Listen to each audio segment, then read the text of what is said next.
Bismillahirrahmanirrahim. Assalamu alaikum wa rahmatullah.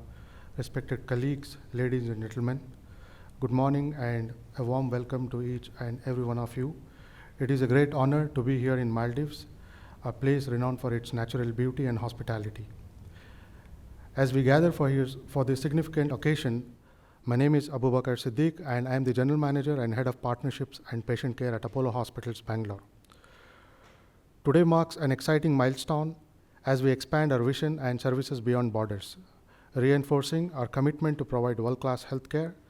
Apollo Hospitals has always been at the forefront of medical innovation, compassionate care, and advanced healthcare services.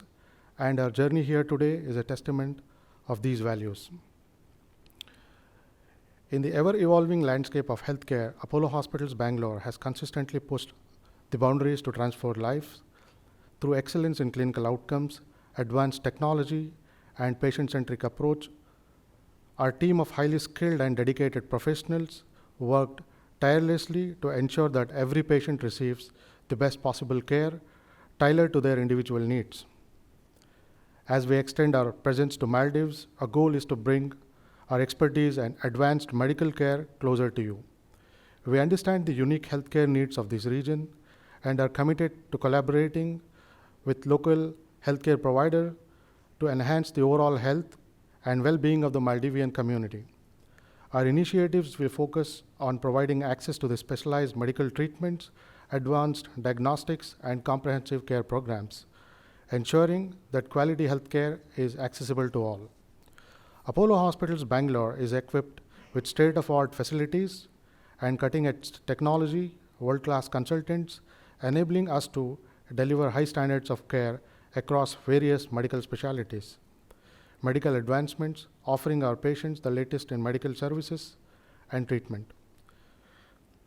Healthcare is not just about treating illness. It is about building healthy communities. We are dedicated to fostering partnerships with local healthcare institutions, government bodies, and community organizations to create robust healthcare ecosystem. Together, we can address pressing health challenges, promote preventive care to enhance overall quality of life for the people of Maldives.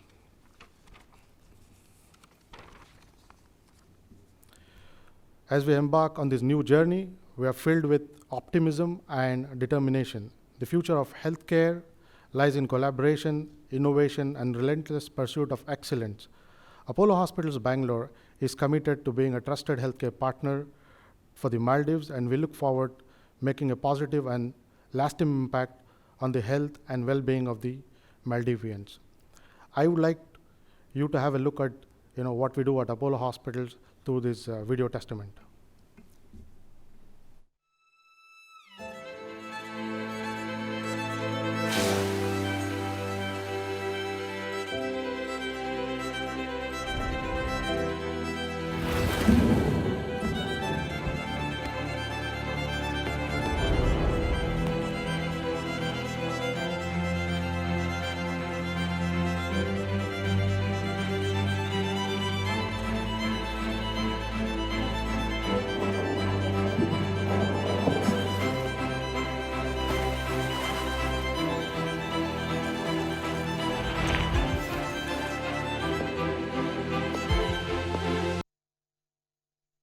Apollo Hospitals Bangalore is one of the most trusted hospitals offering high quality and comprehensive medical care. At Apollo Hospitals, healthcare goes beyond our four walls and it starts the moment you enter.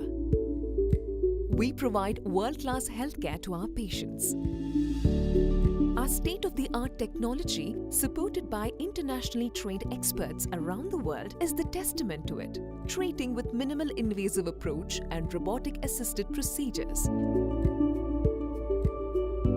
Our Center of Excellence each institutes synonyms with personal care and attention to details that makes Apollo Hospital South India's most trusted hospital. We have a dedicated international patient desk and lounge. Our team provides in-house interpreters, travel desks, and prioritize doctors' appointments. Inspired by 5 strong pillars in its pursuit of excellence, we are here to bring you a warm and seamless healing experience at Apollo. It is a picture of reassurance.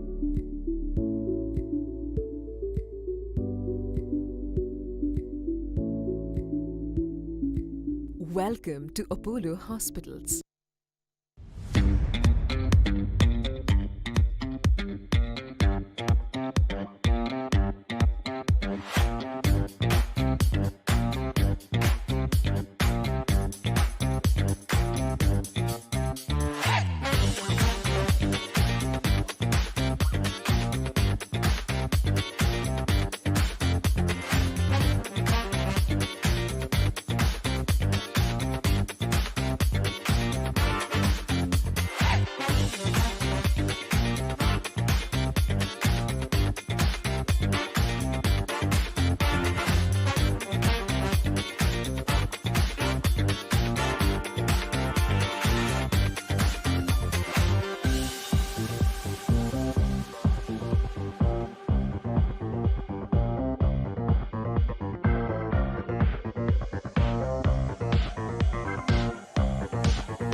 Thank you so much. Now let us,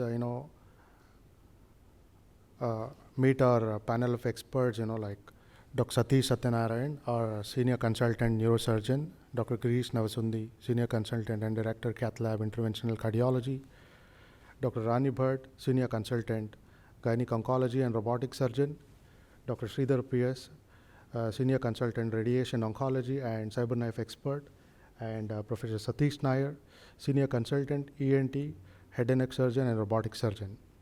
So I would like to start with Dr. Satyanarayan on the views on the neurosciences. Thank you very much, Abu, and a warm welcome to all the press which has come here today for this meeting. And we bring greetings from Bangalore, Apollo Hospitals, where we are all working as colleagues. This hospital is about 18 years old now, and it is one of the foremost ones in Bangalore, having the cutting-edge technology, expertise, and experience of consultants. Coming to neurosurgery, as you're all aware, this specialty deals with brain and spine, and mainly the surgical conditions which affect the brain as well as the spine. Now, if we run through the conditions which actually we come across, one of the most common ones are very common from both an Indian perspective and Maldivian perspective. Brain tumors are one of the more common ones that we deal with on a day-to-day basis. Now, there was a time, maybe about 20, 25 years back, where the very mention of the word brain tumor, would bring a lot of pessimism to the patient and would think that, this is like a death sentence kind of a situation. But things have changed over the period of 20, 25 years, and technologies have improved to an extent that we could treat majority of these patients in a very compassionate and very precise and with good outcomes. So brain tumors is one of the major categories that we at Apollo Hospital treat. And for this, we have advancements like, advanced robotic microscopes, endoscopes, where we can do through minimally invasive natural orifice areas. For example, base of the skull tumors often were considered as almost inoperable or very difficult to reach. Nowadays, one is with technology platforms such as the neuroendoscopy, and with collaboration with teams like we collaborate with Dr. Satish Nair, who is a head and neck surgeon. Some of these very difficult to access areas are now routinely approached and with very good outcomes with very minimal complications. Now, this is possible when you have a good platform of technology as well as people with a good experience having years of exposure to dealing with these kind of tumors. Also, we need to have a very comprehensive center where these patients are not just operated and then sent elsewhere for, additional adjuvant therapy. Luckily, in our hospital, we do have the facility for continuation of the care based on the requirement. For example, our oncology specialists help us out with some of the very advanced platforms, and with Dr. Sridhar, we'll talk about one of the major advances in radiotherapy. So we have imminently going to be having the CyberKnife, which is under installation, as well as TrueBeam is another platform, with both of which are very important in treating tumors which are residual after surgery or which, because of their pathology, need additional treatment. Along with this, we also specialize in cerebrovascular field, where conditions like aneurysms, we often see patients who have had subarachnoid hemorrhage from Maldives as well, and this is a very urgently to be treated condition, but in some instances they're even able to reach to the hospitals if they've recovered from the first bleed. So these are treated either by surgical clipping in advanced varieties, otherwise they could also be treated by neuroendovascular means, by coiling or stenting. This is one of the areas where we have a lot of expertise and experience. Along with that, we are one of the level 1 trauma centers, so we manage a lot of polytrauma, head injury, patients who are very critical because of multiple organs involved, etc. They're usually transferred here because of the availability of 24/7 senior consultants of all specialties which are involved in trauma care. We also have a good amount of exposure, and we deal with pediatric neurosurgical patients. So pediatrics is again a separate entity, because these are not just little adults, but we have to treat them as separately because they have unique problems and need unique solutions. Other major category that we deal with are spine, and spine, because of our lifestyle and because of the nature of the problem, we have a very high incidence nowadays of degenerative spinal conditions. People who have cervical spondylitis, who go on to develop compression of the spinal cord and the nerves, then lumbar spondylitis, that is the lower back pain, lumbago, and we call it also as sciatica, where there is nerve compression, root compression to the nerves supplying the legs. Now these are very, very common conditions across the globe. We see that, and although majority of these patients can do very well with therapies which are conservative, a certain percentage of them will reach a stage where they need intervention surgically. Here we have the expertise of doing it in minimal access fashion, because that again requires intraoperative imaging. So there is a very advanced platform called O-arm. Now this is like a CT scan inside the OT. Very, very few hospitals have it, mainly because of the cost and operative issues, etc. So we are lucky that we are having this platform, and we have been using it successfully intraoperatively. This gives us the opportunity to open the patient's spine in very small incisions and precisely place implants and other surgical maneuvers in that small openings. And we can confirm the placement of all these implants and the success of the surgery intraoperatively itself, unlike before, where we would have to review the x-rays post-operatively, and sometimes, if need be, they would require revision. Here, because of this technology platform, we're able to identify and correct, if required, at the time of surgery itself. Therefore, the patient is more in safer zone, as well as they are able to get mobilized the very next day after such major surgeries, and usually within 2 or 3 days they are discharged. We also have a neuro rehabilitation program. We do have collaborations with other centers nearby. Therefore, there is continuation of care in these patients with spinal injuries and spinal trauma, as well as degenerative spinal conditions. So what we could conclude is, for neurosciences, it is not just an area of excellence, the Apollo Hospital Bangalore which provides, but we do have the expertise and the technology solutions for advanced care for these patients. I think that will sum it up in a short summary. Thank you.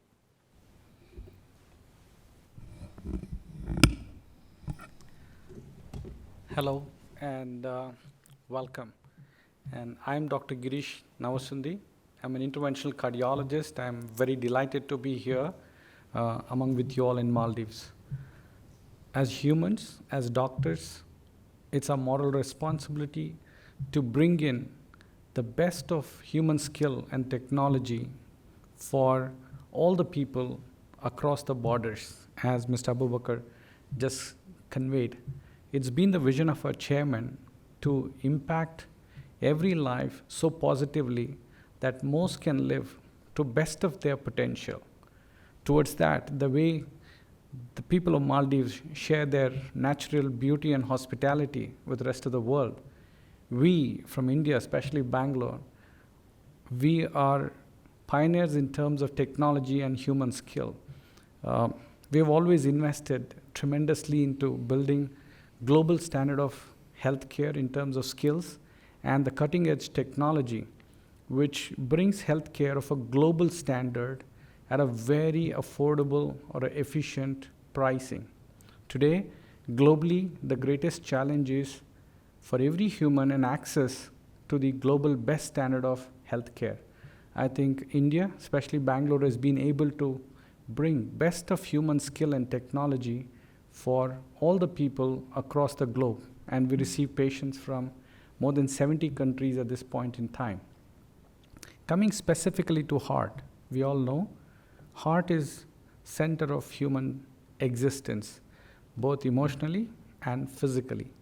As long as heart works, a person is alive. So it becomes a responsibility for all of us to nurture this small organ which works relentlessly from the time we are in mother's womb to our last breath. And we also need to be mindful of the fact that this organ can be affected by birth or most often by our lifestyle. Being of South Asian origin, genetically we are more vulnerable for cardiovascular disease, means disease of the heart and the blood pipe. When I look at Maldivians, like some of South Indians, are more vulnerable for heart attack, heart failure, cardiac arrest, and stroke. This happens because of the risk factors that exist and the lifestyle.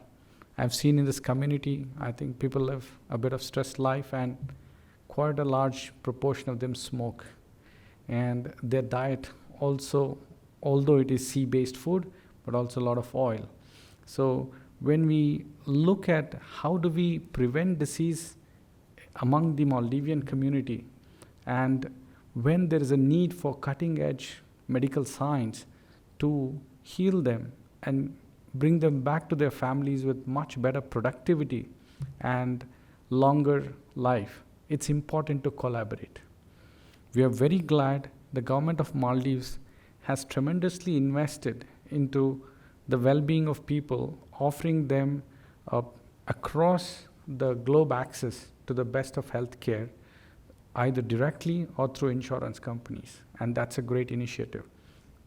We from Bangalore have been meeting, treating patients from Maldives for quite a few decades, and many of them have been even educated in Bangalore.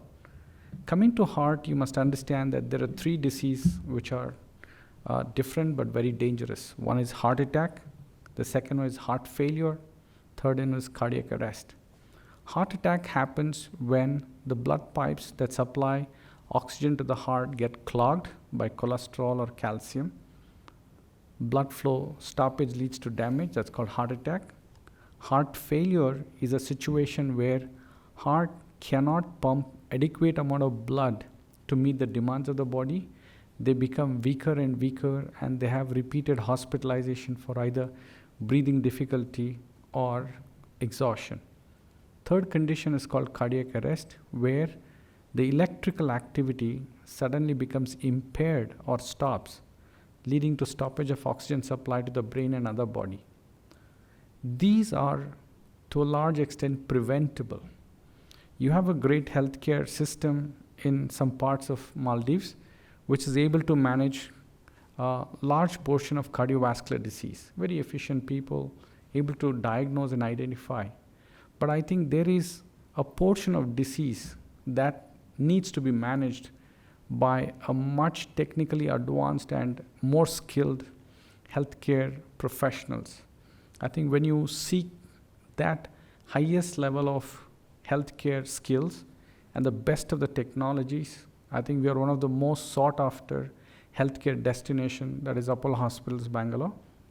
We are very glad to partner, and I'm sure there are many patients in this region who would vouch for their experience.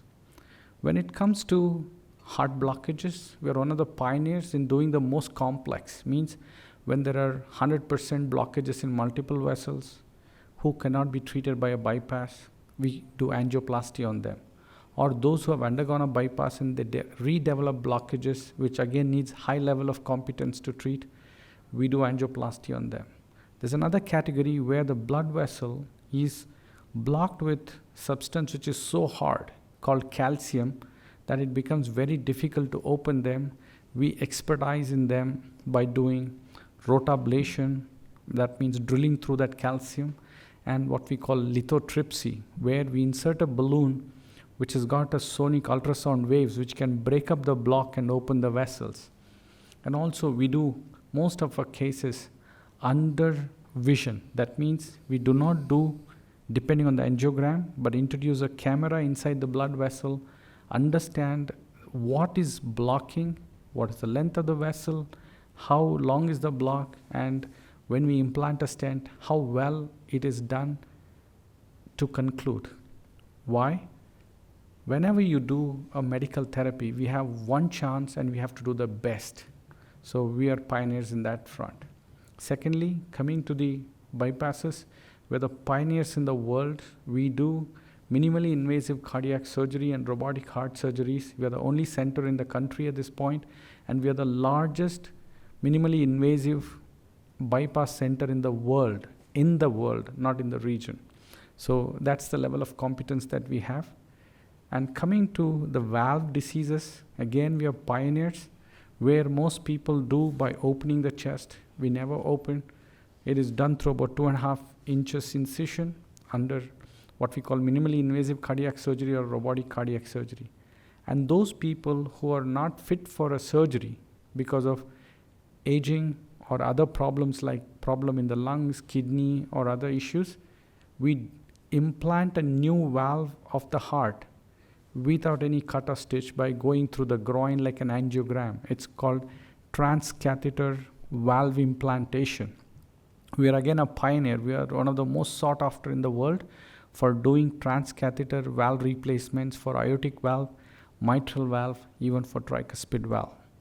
And coming to prevention of sudden cardiac death, we had a young girl from Mali very recently. She had 3 episodes of unconsciousness, 21 years old. She was supposed to do, skydive. When she was detected by experts here, she had a very irregular heartbeat, which was almost making her die suddenly. And she was implanted with a device called a defibrillator, which prevents sudden cardiac death. And we are one of the pioneers in that. And she can go back and do her skydiving again. And we'll show you that video next time when we are here. And coming to heart failure and transplants and artificial heart implants, again, we are in the forefront. Any disease of the heart or the blood vessels, you don't even have to flinch or think twice. You can reach out to us at Apollo Hospitals Bangalore. We are one of the best solutions, which is of the global best standards. And welcome for your experience. Thank you. Thank you, sir. Thank you so much. Over to you, Dr. Rani. Good morning, everyone, and it's been a pleasure to be here. My name is Dr. Rani Bhatt, and I'm a gynae-oncologist and a robotic surgeon. When we look at the incidence of cancer across the globe, it's on rise, including in Maldives. Now, when we especially talk about women's cancer, breast cancer is one of the leading cancer in women. Then we are coming to the cervix, colorectal, ovary. Then we have thyroid and the other cancers. So my specialty, if you see, of the 5 which I just named, we have cervix and we have ovary. Now, cervix is an easily preventable cancer. And I was happy to learn that in 2019, the Maldivian government started the HPV vaccination. Because 70% of cervical cancers are caused by HPV virus. Virus doesn't even, it's just not cervix, it causes vaginal, vulval, the head and neck, and the rectal cancer. HPV virus can also cause cancer in men, that is of the penis, the head and neck, and the anal. So HPV vaccine is one of the only vaccine we have in the world that can prevent cancer. So I'm happy to learn that, there's already a program in Maldives to give HPV vaccine to the young adults. Across the world, we say, prevention is the best medicine. So prevention can be done through vaccination and education. Education is by knowing, understanding what causes the disease and how we can prevent it. So if you really look at the statistics, 1/3 of the cancers can be decreased with prevention. Prevention, as I said, by taking HPV vaccine, having a healthy lifestyle, obviously stopping tobacco or smoking. The other third of it can be controlled by early detection and treating. So early detection, every lady who's been sexually active should have her pap smear done. And we recommend once in 3 years to do a pap smear and a HPV testing until we are 65. Why do we do this is, again, as I said, cervical cancer doesn't turn into cancer overnight. There is a gap of 10 years time where there are some changes and then it turns to cancer. So if we pick up this, we can treat the cancer very easily and cancer becomes curable. Like you heard my colleagues saying, any disease, the first treatment should be the best treatment for us to have a very good outcome. So similarly, cervical cancer is the cancer which you can easily prevent by HPV vaccination and by doing a regular pap smear test. Again, as I said, until we are 65, just not once in a lifetime, you just do it and forget it. You do it until you're 65. The second cancer, the breast, ovary, and endometrial cancer, is on the rise because of lifestyle changes and increase in obesity. Of late, we are seeing young girls. I've had a couple of them less than 30 years with uterine cancer. Unfortunately, God has given only one uterus. So when there's a uterine cancer, there is no other way that you can treat medically. You have to do a surgical treatment for them. Again, why we at Apollo, we are very different is that we do have all facilities under one roof. Now, this young girl, if I have to treat with a uterine cancer, she has plans of having a family. So I need to address that. So we need an infertility specialist. So we need a big team, what we generally say as a multi-tumor board team, where we discuss them and see what is the best options we have for this young lady. Similarly, a young lady after pregnancy developed a simple condition called molar pregnancy, which is very, very common cancer which can happen after pregnancy, who was advised that, she has to undergo chemotherapy, following which her uterus had to be removed because she was not responding, came to Apollo. We restudied, we had a meeting, and we said she still has hope. We gave a chemotherapy, and 1 year later, she conceived normally and had a healthy baby boy. So cancer treatment is, you need a big team, and that's what we are very strong here at Apollo. So we not only have a cancer specialist, but we have an infertility, we have OBG department, so that we take care of the lady right from beginning till the end. My second interest is endometriosis. Now again, like cancer, endometriosis is a very chronic condition. So endometriosis is a chronic debilitating condition and which happens in a young women. So this is so painful. Like if you ask those patients who have endometriosis, they will tell you that during the periods, they are just not in a position to kind of do any activity. So there is a way that you can treat endometriosis, but identifying endometriosis is the cause of a pain is the most important. So you shouldn't neglect any pain during menstruation, just saying it could be just a menstrual pain. Again, endometriosis can be treated medically and can be treated surgically. Now, we here at Apollo Hospital, we are one of the centers who do highest number of robotic surgery in gynecology. Now, why does robotic help us in condition like endometriosis is that the robotic arm exactly mimics that of my hand movements. So, I can do a very, very fine surgery in a young girl who has endometriosis where there is scarring, the tubes are really stuck. So I can do a very fine surgery and release the tube so that later on she can go and have a chance of conceiving normally. So robotic surgery is the mode of treatment in cancer and in endometriosis. Now, we do know it is done through a tiny holes. When we do it through a tiny hole, robotic surgery is magnified much more than the normal laparoscopic surgery. We do get a 3D vision. The movements are very, very fine. To do any stitching or removing any disease, it's a very fine. When the cuts are very small, the pain is less. When pain is less, obviously the recovery is much, much faster.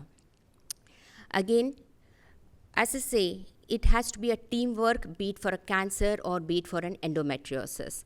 And here we have a huge team wherein when the patient first comes in, we discuss about the disease and what is the best option that we have for them.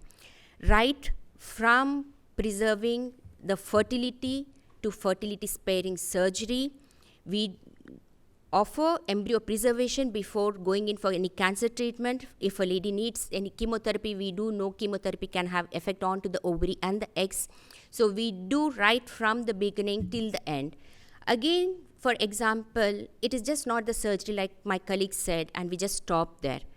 After surgery, a lady can go through a lot of hormonal issues. It's just not the psychological impact of the disease, but the hormonal issues because of the treatment. And I would say, like being a lady doctor, I can understand those hormonal issues very, very well. And being a gynecologist, I do know how to address them, how to treat them. And we are kind of like there with the patients till the end of their recovery and after that. So at Apollo, I would say I'm very proud to be associated with Apollo because we have a huge team, like you have seen my other colleagues in other departments, because patients, when they come with these chronic diseases, they have other associated conditions. So it is always a teamwork where we look for a successful outcome both in cancer and both in endometriosis. Thank you. Thank you, ma'am. Dr. Sridhar P.S., over to you.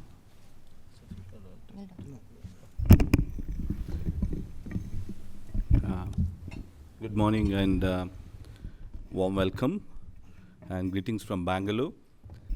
So, as we know, the esteemed panelists here, what we are talking about is a power-packed the healthcare systems, which makes it major difference. Non-communicable disease is one of the main things what we are talking, so which is the most common cause of death. So cardiovascular disease is the one what is already touched upon. Then is the cancer. So I'm a cancer specialist, a radiation oncologist, and we also talked about the brain tumors, and we're going to talk about head and neck cancer is one of the things. The moment if you talk about anything about cancer, so there are three things has to be remembered. So what is the causation of cancer? Can we prevent the cancer? How to diagnose? How to manage? And most important is the follow-up. So all these things has to be discussed and debated actually when we are talking about. So we know that the prevention of cancer, the causation of cancer is always one of the things we touch upon. Lifestyle, the cancer is actually a lifestyle disease. So when we look at that, the Maldives is one of the not short of it in terms of smoking is or tobacco-related cancer is concerned. Probably another things I would like to add is the obesity is another things which makes it more important to address, because it's also a problem for the cardiovascular, and indirectly it's also causation for cancer. So how we need to diagnose this cancer, the key thing is early diagnosis is the key in terms of cancer management, and we need to diagnose as early as possible. Do not neglect your symptoms. The most common cancers what we see in Maldives is like in female and male, if you see tobacco-related cancer, that's a lung cancer. In breast cancer is number 1, and then comes the cervical cancer, then hepatocellular, colorectal cancers, and prostate cancer in male. That is, these are in terms of like top 10 cancers in Maldives, what we are seeing. So coming to the management of it, the moment if it is, the first time is the best time. So that is where we are crucial in terms of cancer management. That's what we do it in Apollo Cancer Institute. So basically, it is not a one-man show. It's always a multidisciplinary team approach. So that is the key in cancer management. So it is not only the numbers, it is actually the man behind the missions and the expertise what we have in terms of starting from the diagnosis to in terms of rehabilitation and follow-ups. So that is what is important. And in terms of cancer management, the targeted treatment is the key. So that is where we are looking at now. And it may be surgical, or it may be like the radiation, or it may be in terms of medical oncology. So quality of life is another important factor, like it may be in terms of organ preservations. That's what we look into in head and neck cancers, and in case of sarcomas. And in terms of like the management, even in terms of chemotherapy, the targeted treatment is the key. So you talked about already robotic systems. Robotic assisted surgery makes it so efficient in terms of management of cancer, in terms of control, and also the quality of life. The patients are out within 5 to 6 days without much of the problems. So coming to the medical oncology, we are looking at the key factors of like advanced techniques, especially immunotherapy, and the AI-driven oncology treatment. That is the key what we are looking at, and that can be done very effectively with a good roadmap of multidisciplinary team approach. Coming to my specialty, where the radiation is the key, I can say that anything about the radiation, more than 70 to 80% of cancer patients require the radiation treatment in their lifespan. So the radiation is one of the important factors to be considered in cancer management.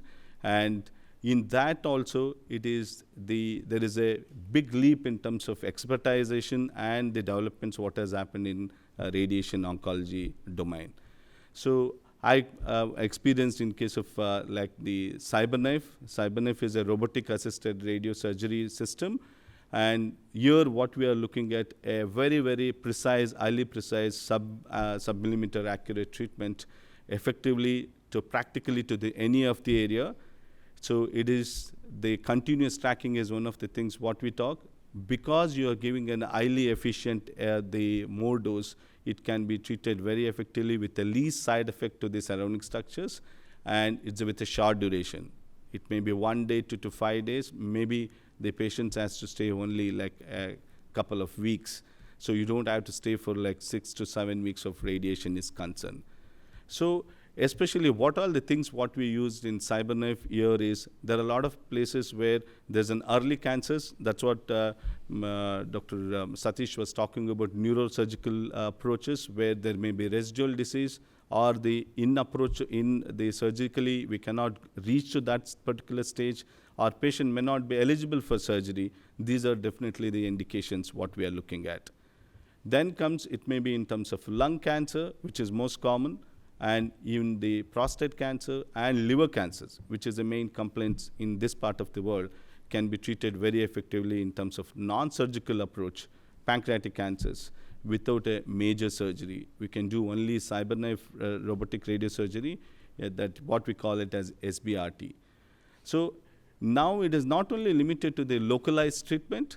So even in a locally advanced or metastatic disease, where we call it as a stage 4 cancers, we are given the chemotherapy with the combination of immunotherapy, we can go and treat these multiple areas of the metastatic sites, and we have good publications to back up these things, and we have seen not only local control, there is a survival advantage. That is what we are here for, and we don't have to lose hopes in terms of cancer management, even if it is a metastatic disease. So even in an advanced tumors, there is a definitely local treatment makes a difference.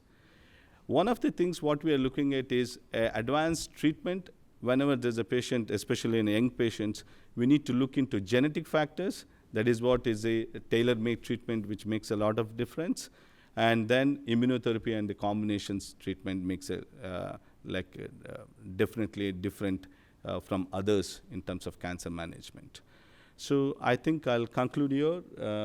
So if I'll over to Abu. Thank you, sir. It was really insightful. Over to you, Professor Satish Nair. Morning, Maldives. I'm Dr. Satish Nair. I'm a professor and senior consultant in ENT and head and neck surgery.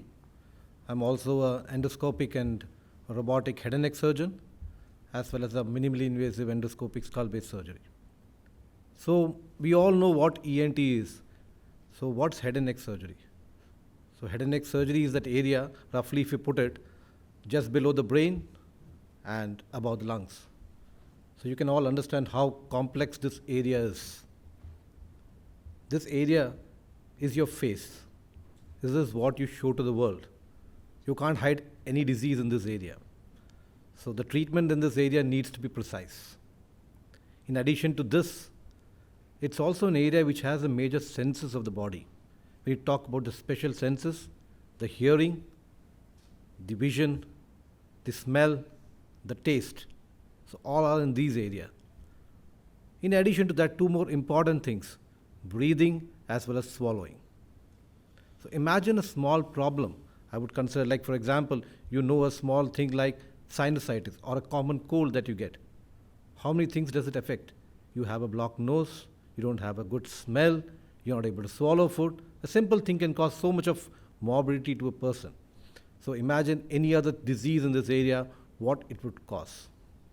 So an important area is head and neck, and we need to have a precise treatment to it. Earlier, the goals of treatment was, when any disease is there in the head and neck, to remove that particular part for a surgical management. Nowadays, we are not just looking at that. We are looking at something more than that. We just don't want to remove the disease, but we also want to give good function. So these functions that were there, they need to be given back to the patient. That is where the minimally invasive surgical procedures come in. So when I mean minimally invasive, we are going to smaller areas, we're not exposing larger areas, and we're ensuring the functions are preserved. For example, earlier if you had to go to the back of the throat and do some surgery, you would have to cut across a lot of structures. Now we have an endoscope which can go through your mouth, reach that area, remove the disease. If it's a little difficult to reach, we have the robotic surgery which goes there. Your hands cannot reach it, but the robotic surgery can reach it. So what does it do to the patient? It ensures that a lot of areas are not cut open, a lot of form or the function of the patient is not affected at all. In addition to these two goals, now everybody wants a third goal also. And we at Apollo Hospital are pioneers in this too, to give the form, that is the cosmesis. Imagine a surgery in the head and neck that we perform with a large incision, which cuts across most of the area. You carry the scar throughout your life. So carrying a scar is not great on your face or your neck. So now we do have procedures where we can go through, like we said, the natural orifices, the nose, the ear, or the mouth, and perform surgeries. We also can shift these incisions to be smaller ones and make these incisions go far away from the main area. Maybe the incision is somewhere behind the ear. The incision is, for example, you want to do a thyroid surgery, you can go for incisions behind the ear, from the chest, so these incisions are not seen at all. So all three principles are managed. Remove the disease completely, keep as much as possible function as possible, as this area has a lot of function, and preserve the cosmesis. What does this treatment protocol giver patient. Today, most of the patients want to be in the hospital for the shortest period of time. You want to be in the hospital and get out, perform the surgery and get out as soon as possible. These minimally invasive endoscopic as well as robotic treatment helps in having the minimal time in the hospital. Patient goes out early from the hospital and can resume work, normal day-to-day work as fast as possible. The smaller incisions ensure the incisions are hidden, they are far away, patient can go back to work immediately. All this goes back to a good quality of life. So we at Apollo Hospitals, Banagata, Bangalore, do have these procedures. Army of all these procedures are there with us to treat all cases of ENT as well as head and neck surgery. Thank you. Thank you so much, sir. Now we are open for the question and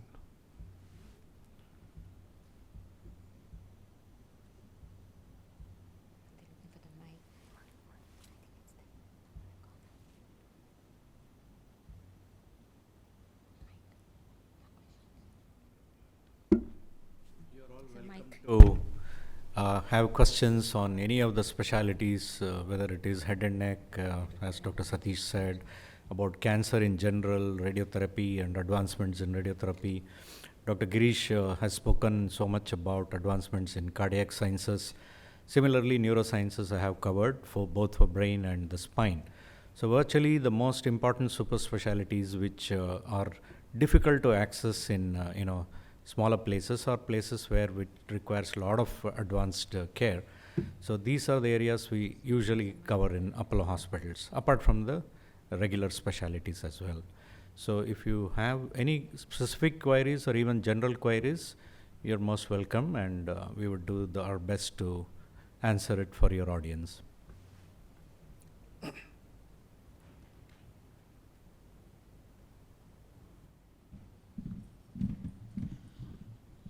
Good morning. It was a very informative information for us.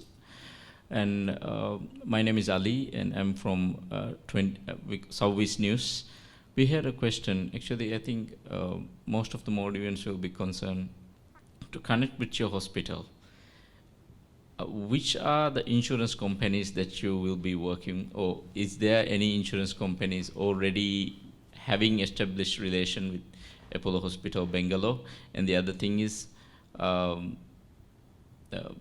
whether already our local government insurance, Asanda, is connected to the services that are in Bangalore Hospital. yes, so Mr. Ali, we have been working with Asanda Insurance Company from last 3 years. These are third anniversary. We also work with Amanat Kaful, and we also work with Allied Insurance. We work with all three insurance companies. And I have a second question as well. As Maldives is very much involved in sports, and there are a lot of sports injuries happening, especially ACL, ligaments and these things, and full reconstructive surgeries of knees. These are very common, and a lot of and also recently we have noticed that there is a treatment called PRP being promoted within the community, but I also believe that most of the medical specialists don't recommend PRP much. But for these reconstruction surgeries, is there any special treatments or special opportunities for the sportsmen that are going through the injuries and their rehabilitations? Can it be done while rehabilitations can be done within local facilities with your instructions? To answer that question, we have a sports medicine department as well as surgeon. It just doesn't work in silos. There is an orthopedic surgeon, neurosurgeons, spine surgeons, physiotherapists, and rehab specialists work as a team. We have one specialist working with us for last 8 years. He has put back 4 people into Olympics playing squad for the national team. So that's the competence that we have, irrespective of which game you play, whether it's football, shuttle badminton, cricket, various sports-related injuries. We have dedicated specialists. Some could have sports related, others could have sports unrelated by birth disorders. Even they are detected and treated to full resumption of sports capability, and the rehab team works around them to put them back into the best shape at the earliest. I would like to ask, if, with your permission, for third question as well. As an island nation, we are very dispersed in the ocean, and we have like 189 islands. There are still a lot of our living population living in the islands. Does Apollo Bangalore have a specific target of having some camps with awareness within our community to the islanders, which some flights are directly operated from the south and north to Bangalore right now? So. Yeah, Ali, we have been invited by Asanda Insurance Company from last 2 years, and we have been conducting camps in all these islands. We have covered actively 8 islands, from Kashidu to Fuamula, Kudavahidu. So it's been ongoing for us, and we continue to do so. Thank you very much. So that is just to add that that's one of the key factors. Like when any cancer management, any things, whatever we do, unless you follow up those patients, it's always an issue. So we are cognizant about that, and we'll continue to do that. I hope I have cleared with the insurance companies. We have been working with them, and it's been successfully. We have completed 3 years, and we look for more expansions. Hello and welcome to Maldives. My name is Liusha, and I'm from One Online News. I have a question for Dr. Rani Bhatt. As she have mentioned and given information about endometriosis, I would like to know what are the causes of this disease, and is it different from PCOS, and what are the treatments for it? Okay, thank you for that question, and I think it's a very important question for us to understand. PCOS and endometriosis are 2 different conditions. To put it very simple, in PCOS, like we understand, every lady, after 14 days of a menstruation, the egg comes out. We call that as an ovulation. So we have 2 hormones. Before ovulation, we have estrogen. After ovulation, we have progesterone. In PCOS, what happens is that because of the hormonal disturbance, the egg is not released. So we have only estrogen and we don't have progesterone. So this person will have only estrogen for a long time, and suddenly she'll start bleeding because estrogen has become too much in her body. So that is the imbalance between the estrogen and progesterone, and that's a condition called PCOS. Now PCOS is a very, very benign condition. It's commonly seen in young girls. It is just not related to only ovulation and periods. It's a complex hormonal problems. No wonder you see PCOS girls are like obese. They'll have hair onto their face. They'll have a lot of pimples. So it is a complex hormonal problem, is a PCOS. Now it can be easily treated, and if not treated, because most of the time young girls, what do they think is that, oh good, I'm not having periods headache every month, once in 2 months, once in 3 months, I'm so happy with that. That's a very wrong thing for them to feel, because if estrogen is there in the body for a long time and this continues every month, these girls are at risk of developing uterine cancer. As I just mentioned previously, why are young girls coming to us with uterine cancer is because of this hormonal imbalance. So PCOS is a hormonal imbalance between the estrogen and progesterone. Endometriosis, there is ovulation, unlike PCOS. The egg comes out, there is progesterone, and the lady bleeds. Normally, we understand the bleeding from the uterus comes out through the cervix and vagina. At the same time, some amount of blood trickles through the tube and can fall into the tummy, which happens to every person, every lady it happens. This can get settled there, and few of them it triggers. Now, which are those girls who triggers is that, again, there's a hormonal imbalance, little bit of high estrogen, the endometriotic spot in the body, it triggers. Now, every month the lady is bleeding out, but this one doesn't have an outlet. So what that happens is they bleed internally and they can develop a cyst. So that is endometriosis. So there is ovulation, there is estrogen, progesterone, but estrogen is on to the little higher side and it falls inside the tummy. And they will not have like PCOS, they will not have any hair, they will not have any pimples or anything. And they're not obese. PCOS generally they are kind of like tend to be on the obese side. PCOS can be just simply treated with medically. They don't need any surgery at all. Just medically, the first would be lifestyle changes. And even with lifestyle changes, good exercise, it doesn't, then we go in for the medical management. Endometriosis, yes, if we are lucky, we can identify in a very, very early stage, we can treat them with medically. If not, then we'll have to go for surgical management. Thank you for the answer. My next question is for Dr. Special from Cancer.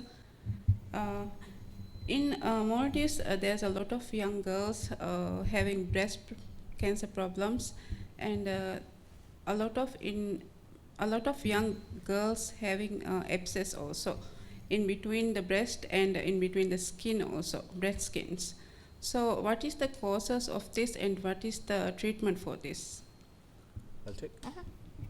So, first of all, like, yeah, that's what your observation is absolutely right. We are seeing a lot of young people coming in with the breast cancers, like especially less than 45 years, 35 to 45. We are seeing some patients even in 20, 25, unmarried people. So there are 2-3 factors we would like to include. One is genetic factors, where we are talking about the breast cancer in the family. So like that is one BRCA1, BRCA2 mutations will be there, which runs in the family.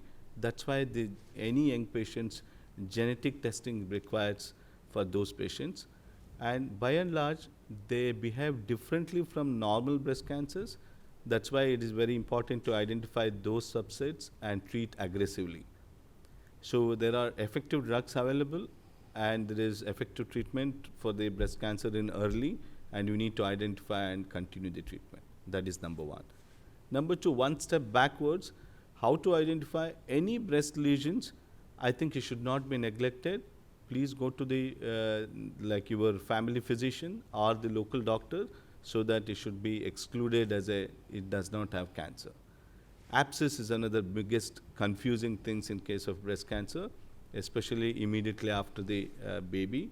So there may be always breastfeeding, and they say that, okay, there's abscess because of the breastfeeding. So we are seeing those are the times where there is hormonal imbalance. So there is always a possibility. My dictum is any patients who have any problem in the breast, it should be shown to the local doctor and exclude. So make sure that there is no tumor rather than thinking that it may not be. Thank you.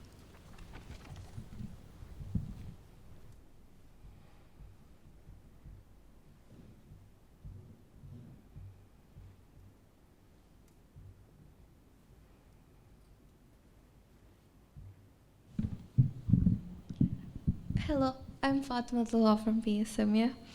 My question to you is, how would you describe your experience treating Maldivians? And can you also provide an estimate of how many Maldivians you treat in a monthly basis? An estimate, I can say we treat about approximately 70 patients from Maldives monthly. And about their experience, it is always good to hear from the doctors. So can you just put few words? Yeah. As I said, we've been treating for last 8-10 years.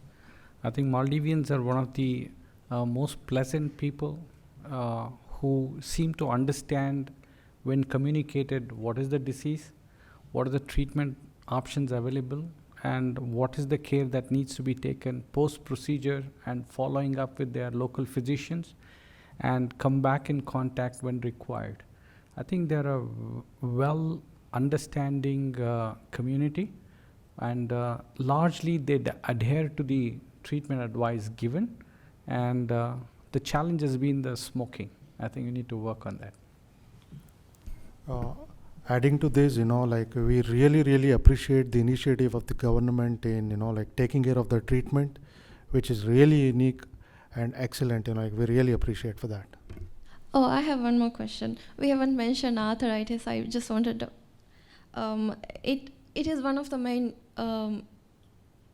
these diseases in Maldives, right? It's very common in our region. I would like to ask why it is and how do we prevent it?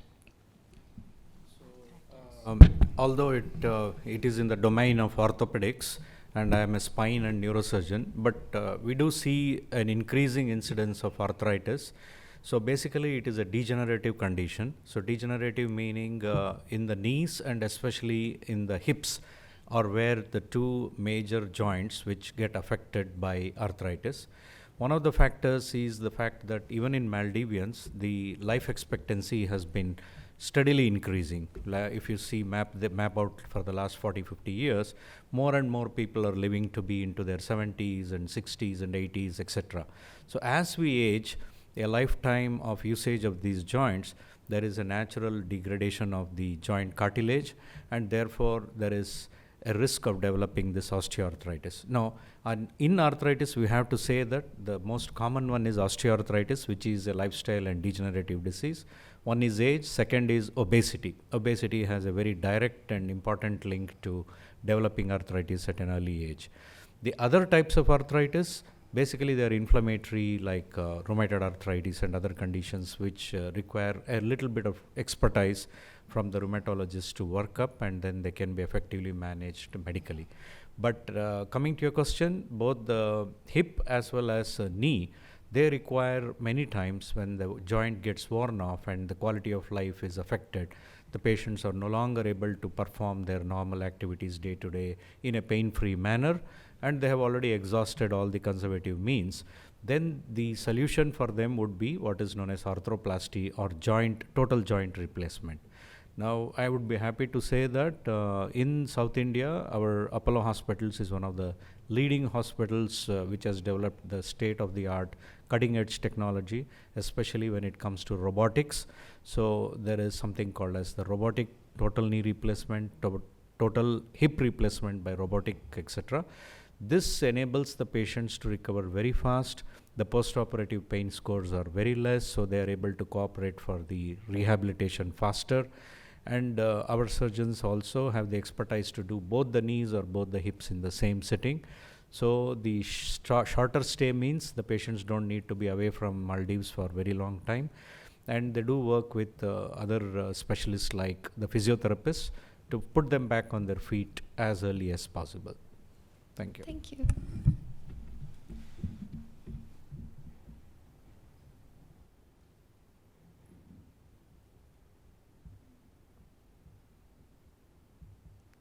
So just going back to that question where you said that why Bangalore and why one.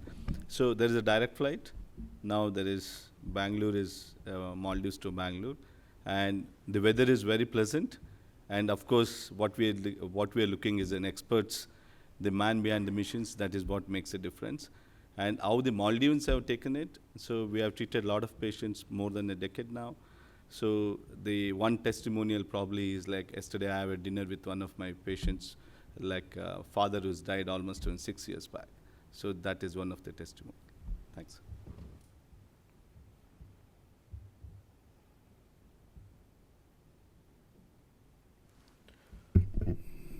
Thank you so much.